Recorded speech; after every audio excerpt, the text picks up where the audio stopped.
أعوذ بالله من الشيطان الرجيم. بسم الله الرحمن الرحيم.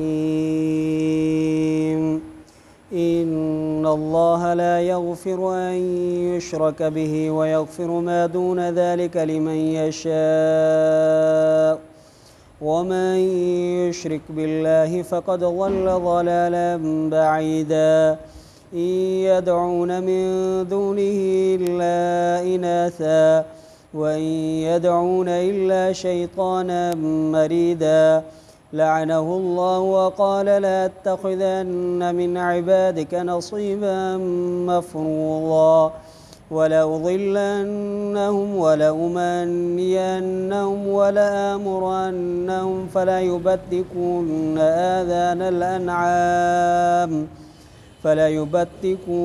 آذان الأنعام ولآمرنهم فلا يغيرن خلق الله ومن يتخذ الشيطان وليا من دون الله فقد خسر خسرانا مبينا. يعدهم ويمنيهم وما يعدهم الشيطان إلا غرورا. أولئك مأواهم جهنم ولا يجدون عنها محيصا. والذين آمنوا وعملوا الصالحات سندخلهم جنات تجري من تحتها الأنهار خالدين فيها أبدا وعد الله حقا ومن أصدق من الله قيلا. ليس بأمانيكم ولا أماني أهل الكتاب من يعمل سوءا يجز به ولا يجد له من دون الله وليا ولا نصيرا.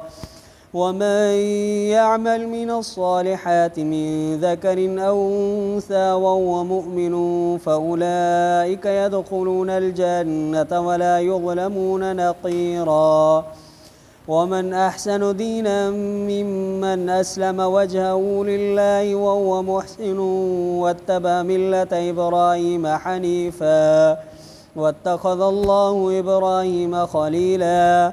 ولله ما في السماوات وما في الأرض وكان الله بكل شيء محيطا. صدق الله العظيم. बेशक अल्लाह ताला न तो माफ़ फरमाए जो शरीक बणायो वञे इन्हीअ सां ऐं माफ़ करे थो जेको सवाइ आहे इन्ही जे जंहिं लाइ चाहे।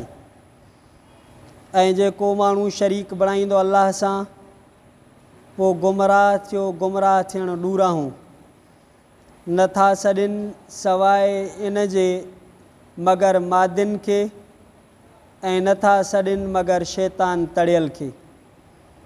लानत कई इन्हीअ ते अल्लाह ताला ऐं चई त ज़रूरु ज़रूरु वठंदुमि मां तुंहिंजे बाननि खां हिसे मुक़ररु खे ऐं ज़रूरु ज़रूरु गुमराह कंदुमि मां इन्हनि खे ऐं ज़रूरु ज़रूरु सधूं ॾियारींदुमि मां इन्हनि खे ऐं ज़रूरु ज़रूरु हुकुम कंदुमि मां इन्हनि खे।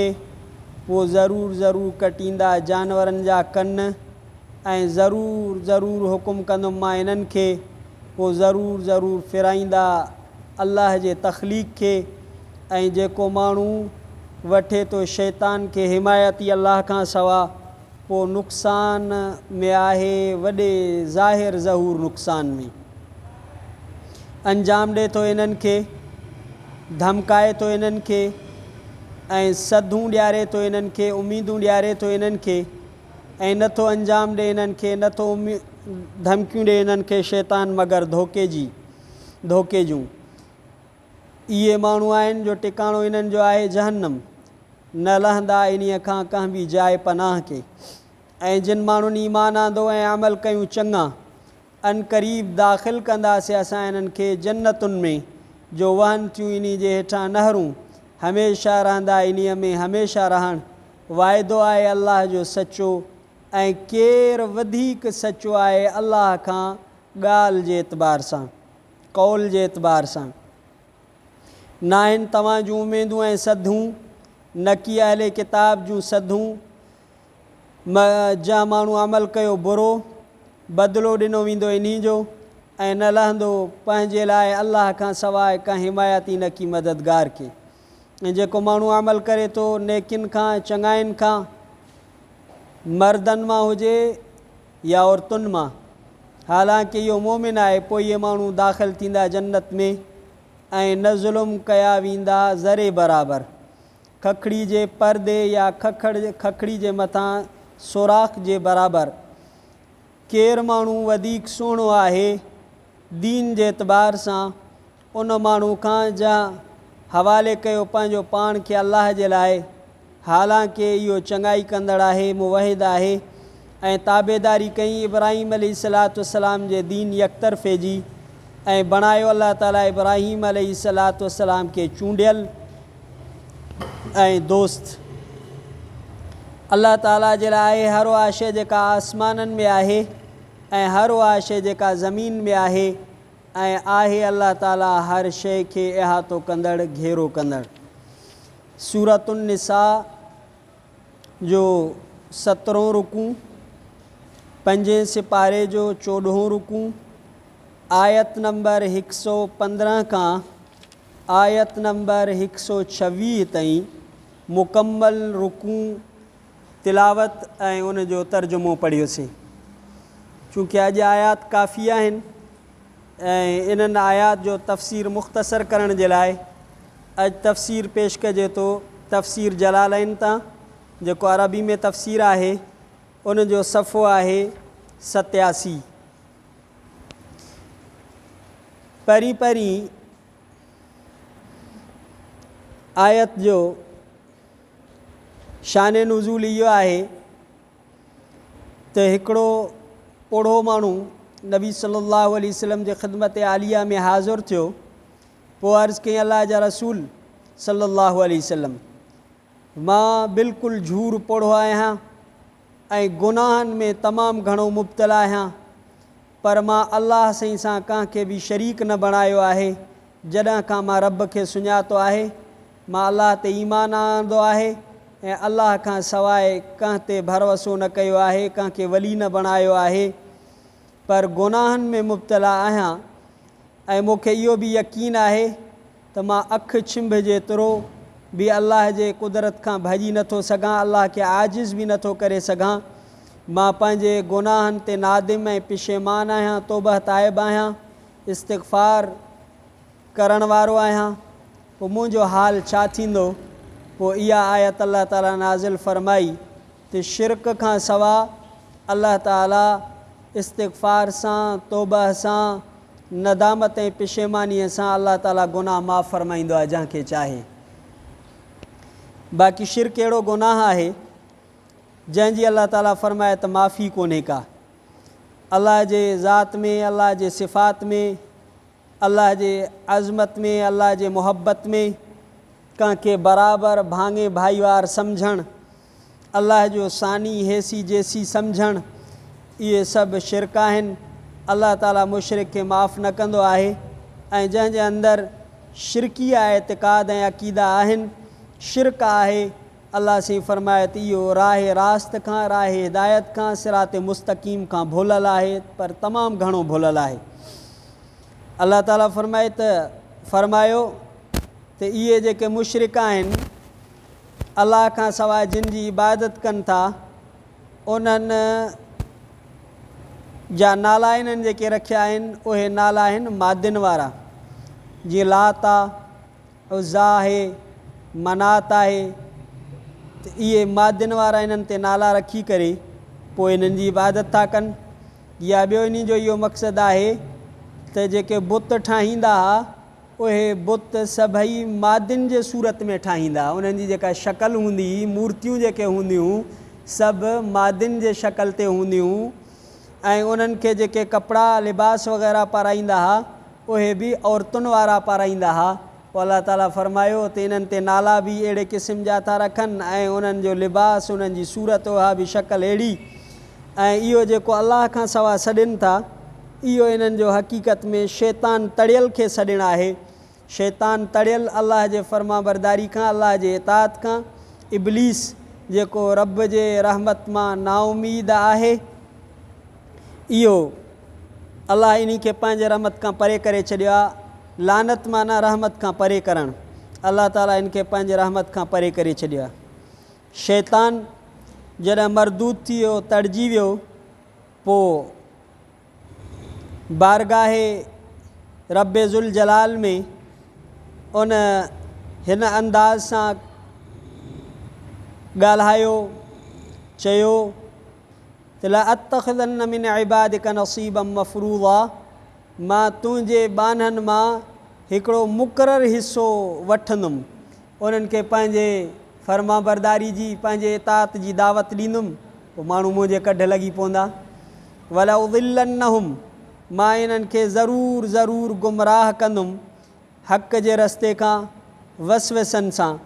त हाणे शैतान असांखे बज़ाहिर नज़र कोन थो अचे, पर दिलि में एतिरा वसवसा आहिनि जो असांजे ईमानियात ते बि वसवसा, असांजे आमाल सालिहा ते बि वसवसा, असांजे दीन ते, असांजे दुनियावी ज़िंदगी ते, असांजे हर तरह जे ज़िंदगी ते शैतान जा वसवसा आहिनि।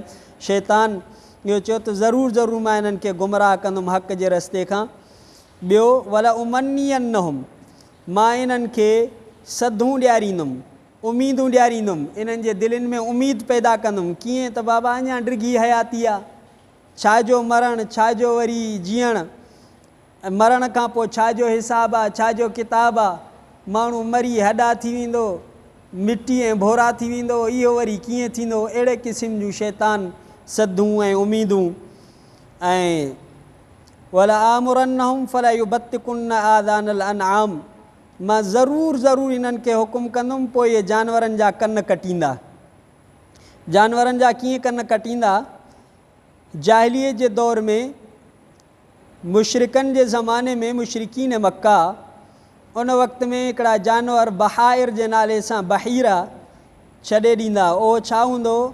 इहा ॾाची हूंदी, 4 पेट ॾींदी हुई, ऐं जॾहिं 5 पेट में मादी फर ॼणींदी हुई त पोइ इन ॾाची खे छॾे ॾींदा हुआ, पोइ उन ते बार बरदारी बि न कंदा हुआ, उन खां वधीक फर बि न वठंदा हुआ, ऐं उन्हनि जो जेको खीरु हूंदो उहो बुतनि जे लाइ छॾे ॾींदा हुआ, ऐं उन्हनि जा कन कटे छॾींदा हुआ। पोइ इहा निशानी हूंदी हुई त हे बहीर आहे, हिन ते बार बि न आहे खणणो, हिन खां वधीक जेको आहे फर बि न आहिनि वठणा, हिन जो खीर बि इस्तेमालु न आहे करिणो, उन जा कन कटे छॾींदा हुआ। इहो बुतनि जे लाइ छॾियलु हूंदो हुओ। अलाह ताला क़ुरान शरीफ़ में बयानु फ़रमायो त शैतान चयो त मां इन्हनि खे ईअं हुकुम कंदुमि त जानवरनि जा कन कटे छॾियो, या शैतान उन्हनि खे इहे शयूं सेखारियूं। वला आमुरन्नहुम, मां इन्हनि खे ज़रूरु हुकुम कंदुमि, पोइ अलाह जे तख़लीक़ खे फेराए छॾींदा। कीअं? अलाह जे दीन खे फेराए छॾींदा, याने दीन फितरत जेको अलाह ताला ॾिनो आहे उन खे फेराए अलाह जे दीन खे, जेका हलाल शइ आहे उनखे हराम करे छॾींदा, जेका हराम आहे उनखे हलाल करे छॾींदा, जेका फितरत ख़ुदा पैदा फ़रमाई आहे उनखे जेको आहे फेराए छॾींदा। इहो सभु शैतान जो सबक़ु आहे। दीन खे कुफ़र सां, हलाल खे हराम सां, हराम खे हलाल सां, इहे सभु तब्दील करे छॾींदा। इहे शैतानी हुकुम माण्हुनि खे आहे। अलाह सिंह फ़रमाए जेको शैतान खे दोस्त थो बणाए, उन जी इताअत थो करे अलाह खां सवा, इहो वॾे नुक़सान में आहे, वॾे खसारे में आहे, वॾे टोटरे में आहे। यइदुहुम, इन्हनि खे अंजाम थो ॾे, इन्हनि खे धमकियूं थो ॾे सॼी ज़िंदगी, ऐं इन्हनि खे सदूं ऐं उमीदूं ॾियारे थो त दुनिया में त बाबा उथणु कोन्हे, मरण खां पोइ बास बादल मौत कोन्हे को, हिसाब किताब कोन्हे को, हे सभु ढोंग आहे, हे सभु ईअं अजाई ॻाल्हियूं आहिनि अहिड़े क़िस्म जा। वमा यइदुहुमु शैतान इल्ला गुरूरा, अलाह सिंह फ़रमाइनि जे जेके अंजाम आहिनि, इन जा वाइदा आहिनि, इन जूं धमकियूं आहिनि, इन जो ड्रिजारिण आहे, इहो सभु जेको आहे धोखो आहे, बातिल आहे, अजाई ॻाल्हियूं आहिनि इन जूं। इहे माण्हू जेके इन जे कढ लॻंदा, सभई इहे कमु कंदा, इहे जहन्नम में हूंदा। जहन्नम मां का जा पनाह इन्हनि खे मिले, जाइ पनाह इन्हनि खे कोन मिलंदी जो इन्हनि जो छुटकारो थी सघे, इहे बची सघनि, इहे कोन थींदो। उन खां बाद वारी जेके आयतूं आहिनि, वल्लज़ीन आमनू व अमिलुस्सालिहाति सनुदखिलुहुम जन्नातिन तजरी मिन तहतिहा अल-अनहारु ख़ालिदीन फ़ीहा अबदा। जिन माण्हुनि ईमान आंदो, ईमान सां गॾोगॾु अमल साले कयूं, इहे माण्हू जन्नत में दाख़िल थींदा, हमेशह जन्नत में रहंदा। अल्लाह जो वाइदो सचो आहे, अल्लाह जो वाइदो बरहक़ आहे। रब तबारक व तआला पंहिंजे वाइदे खे पूरो फ़रमाईंदो। ऐं अल्लाह जे ॻाल्हि खां वधीक, अल्लाह जे कौल खां वधीक कंहिंजो कौल सचो थी सघे थो, कंहिंजी ॻाल्हि वधीक सची थी सघे थी। अल्लाह जो वाइदो आहे, तंहिंजे करे इहो बरहक़ आहे, पूरो थियणो आहे, सचो आहे। आख़िरी जेके आयतूं आहिनि उन्हनि जो शान नुज़ूल इहो आहे, लैस बिअमानियुकुम वला अमानी अहलिल किताब।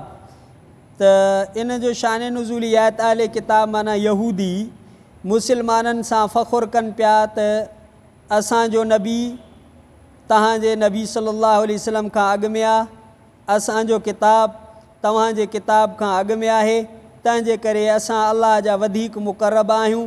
मुसलमान वरी चवनि पिया त असां तव्हां खां वधीक बहितर आहियूं, असांजो नबी ख़ातमुन नबीन आहे, असांजो किताब आख़िरी किताब आहे, अॻियुनि किताबनि जी तस्दीक़ करण वारो किताब आहे। पोइ अल्लाह ताला इहा आयत नाज़िल फ़रमाई त सिर्फ़ु इन फ़ख़ुर ते माण्हू जी जान न छुटंदी जो किताब ते फ़ख़ुरु करे, नबी ते फ़ख़ुरु करे ऐं पाण में ईमान ऐं अमल साले न हुजनि। छुटकारे जे लाइ, अल्लाह जे क़ुर्ब जे लाइ इहा ज़रूरी आहे त ईमान हुजे ऐं आमाल सालिहा हुजे। इहा शइ इंसान जे नजात जे लाइ ज़रूरी आहे। वमन यअमल सूअन युज्ज़ बिही, जेको माण्हू बुरो अमल कंदो त उनखे बदिलो ॾिनो वेंदो, या त आख़िरत में या दुनिया में इम्तिहाननि सां, मुसीबतुनि सां, जीअं जो हदीस पाक में ईंदो आहे। जॾहिं इहा आयत नाज़िल थी, नबी सल्लल्लाहु अलैहि वसल्लम जा सहाबा रिज़वानुल्लाह अलैहिम अजमईन रोइण लॻा, ॾाढा ग़मगीन थिया, ॾाढा रंजीदा ऐं ॾुख वारा थिया। पोइ हुज़ूर सल्लल्लाहु अलैहि वसल्लम जे ख़िदमत आलिया में अर्ज़ु कयूं, साईं कहिड़ो अहिड़ो माण्हू आहे जंहिंखां ग़लती न थी हुजे, जंहिंखां ख़ता ऐं भुल न थी हुजे, पोइ त असांजो बचणु मुमकिन ई कोन्हे को। पोइ अल्लाह जे नबी सल्लल्लाहु अलैहि वसल्लम उन्हनि खे आथत ऐं तसल्ली ॾींदे हज़रत सिद्दीक़ अकबर रज़ी अल्लाहु तआला अन्हु खे फ़रमायूं, तूं ऐं तुंहिंजा साथी इहे जेके कुझु थियनि थियूं ग़लतियूं, उन्हनि खे दुनिया में जेको मिले थी तकलीफ़, इहो उन्हनि जो बदिलो आहे। नबी सल्लल्लाहु अलैहि वसल्लम फरमा अंत व अस्हाबुकल मोमिन फतुजज़ौन बिज़ालिका फ़िद दुनिया, तव्हांखे दुनिया में इहो बदिलो मिले थो अल्लाह सां मुलाक़ात ताईं। तव्हांखे जेका का तकलीफ़ पहुचे थी, एतिरे ताईं जेको तव्हांखे कंडो लॻे थो, बीमारी पहुचे थी, मुसीबत अचे थी, इन सां अल्लाह ताला तव्हांजे गुनाहनि जो कफ़ारो करे थो छॾे। हिकिड़े तफ़सीर में त ईअं बि लिखियलु हो, जेकॾहिं माण्हू खे का ॿिनि जेबनि या खीसनि में का शइ ॻोल्हणी आहे, हिकिड़े खीसे में ॻोल्हियईं न लधी, उन थोरी तकलीफ़ आयसि, ॿी खीसे में ॻोल्हियईं उते मिली, इहा बि जेका उनखे तकलीफ़ थिए थी, एतिरी तकलीफ़ ते बि उनजे गुनाहनि जो कफ़ारो थो थिए। त मोमिन जे लाइ, मुसलमान जे लाइ इहे जेके तकलीफ़ूं आहिनि, कॾहिं माल में, कॾहिं जान में, कॾहिं जेको आहे ॾुख, कॾहिं मसाइब, मुश्किलात, अल्लाह ताला उन जे लाइ इहो गुनाहनि जो कफ़ारो दुनिया में ई करे थो छॾे। अल्लाह ताला फ़रमाए, अल्लाह खां सवाइ कोई हिमायती बि कोन्हे, कोई मददगार बि कोन्हे। जेको माण्हू चङा अमल कंदो, मर्द हुजे या औरत हुजे, ईमान हुजेसि, ईमान ऐं इख़लास ऐं हुस्न अमल, अमल सुहिणो हुजे। हुस्न अमल इहो इन जे लाइ ज़रूरी आहे त अमल उहो अलाह वटि मोतबर आहे जेको शरीयत जे मुताबिक़ हुजे, माना नबी सल्लल्लाहु अलैहि वसल्लम जे तरीक़े जे मुताबिक़ हुजे। पोइ तफ़सीरनि वारनि इन में मिसाल लिखियो आहे, मिसाल तौर ते नबी सल्लल्लाहु अलैहि वसल्लम ऐं शरीयत जे तरफ़ां असांखे ज़ोहिर 4 रकातूं आहे। हाणे कोई चए त मां 3 रकातूं पढ़ां या 5 रकातूं पढ़ां, त इहा सही न थींदी। जेको नेकी वारो कमु नबी सल्लल्लाहु अलैहि वसल्लम जे तरीक़े खां सवा आहे, उहो मोतबर न आहे। उहो दीन जो कमु, उहो नेकी जो कमु, उहो मोतबर आहे अल्लाह वटि जेको नबी सल्लल्लाहु अलैहि वसल्लम जे तरीक़े जे मुताबिक़ आहे। उहे जन्नत में दाख़िल थींदा, पर्दे, खखड़ी जे पर्दे जे बराबरि या जेको आहे ज़रे जे बराबरि कंहिं ते ज़ुल्म कोन थींदो। उहो माण्हू वधीक दीनदार ऐं सुहिणो आहे जेको पंहिंजो पाण खे रब जे हवाले करे थो, मुख़लिस थिए थो, ईमान ऐं आमाल साले करे थो, इब्राहिम अलैहिस्सलाम जे दीन जी ताबेदारी करे थो। इब्राहिम अलैहिस्सलाम अल्लाह ताला जो ख़लील हो, ख़ालिस अल्लाह ताला जी मुहबत हुयसि, अल्लाह ताला उनखे पंहिंजो ख़लील बणायो हो, उन जे मुहबत में कोई उन सां शरीक कोन हुयो। अल्लाह ताला फ़रमाए त इब्राहिम अलैहिस्सलाम अल्लाह जो ख़लील हुयो। बाक़ी जेको कुझु आसमाननि में आहे, ज़मीन में आहे, मिल्कियत भी अल्लाह जी आहे, तख़लीक़ भी अल्लाह जी आहे, बाना भी अल्लाह जा आहिनि। हर शइ ते अल्लाह ताला जो इहातो आहे, का बि शइ अल्लाह ताला जे इल्म खां ॿाहिरि न आहे। ज़िंदगी रही त इंशा अल्लाह ताला सुभाणे रुकूं तिलावत कबो। बिस्मिल्लाहिर्रहमानिर्रहीम। रब्बना आतिना फिद्दुनिया हसनतम व फिल आखिरति हसनतम व क़िना अज़ाबन्नार।